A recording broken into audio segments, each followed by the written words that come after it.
दूसरे दिन सुबह मैंने आईने से पूछा, बता ये आईने मेरे से बड़ा चूतिया कौन है। तभी वहां पे मेरा एक दोस्त आदम का सुबह सुबह की बेला ट्रिप पे निकला थके हारे हम दूसरे दिन शालीमार गार्डन, शंकराचार्य टेम्पल और कश्मीर की सबसे खूबसूरत डल लेक कवर करने निकले हैं। रास्ते में हम रुके एक बैट फैक्ट्री में, जहां पर बैटमैन अपने लिए एक बैट बनवा रहा था। ब्लैक कॉस्ट्यूम होने की वजह से कोलकाता नाइट राइडर्स ने इसे खरीद लिया था और नाम रखा था डार्क नाइट राइडर। और फाइनली ड्राइवर को अपनी नई शादी की तारीख मिल गई, इसलिए उस खुशी में उसने खुद के लिए नया ड्राइवर रख लिया।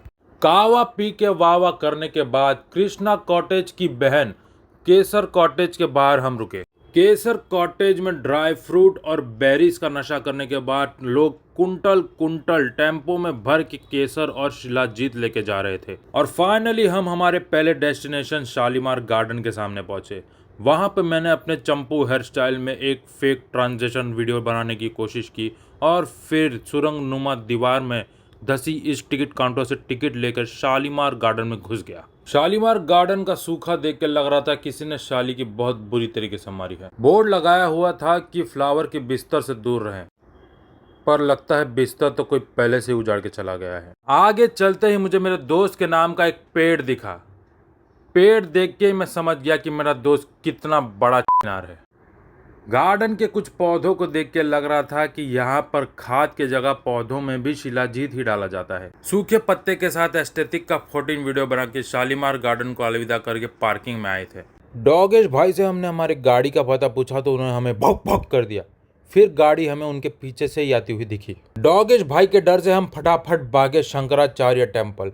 मंदिर में दर्शन करने के बाद वहां की ऊंचाई से डल लेक का बहुत ही बढ़िया वाला व्यू दिख रहा था। एक्साइटमेंट के मारे पैराशूट लेके सीधा डल लेक के नाव पे कूद पड़े।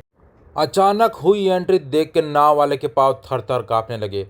उसकी काली पीली नाव हाईजैक करने के बाद डल लेक का सैर सपाटा शुरू हुआ। वहां की मीना बाजार में मैंने मीना का भाव पूछा तो पता नहीं क्यों गाल पे रपाटा देने के बाद मुझे फिर नाव पे बैठा दिया गया। शत्रुघ्न सिन्हा की एक्टिंग करने की वजह से किसी को पता नहीं चला कि मीना बाजार में मेरे साथ कमीना व्यवहार हुआ है। एक्टिंग करने की वजह से मुझे बोट हाउस रेंट करने में कोई दिक्कत नहीं आई।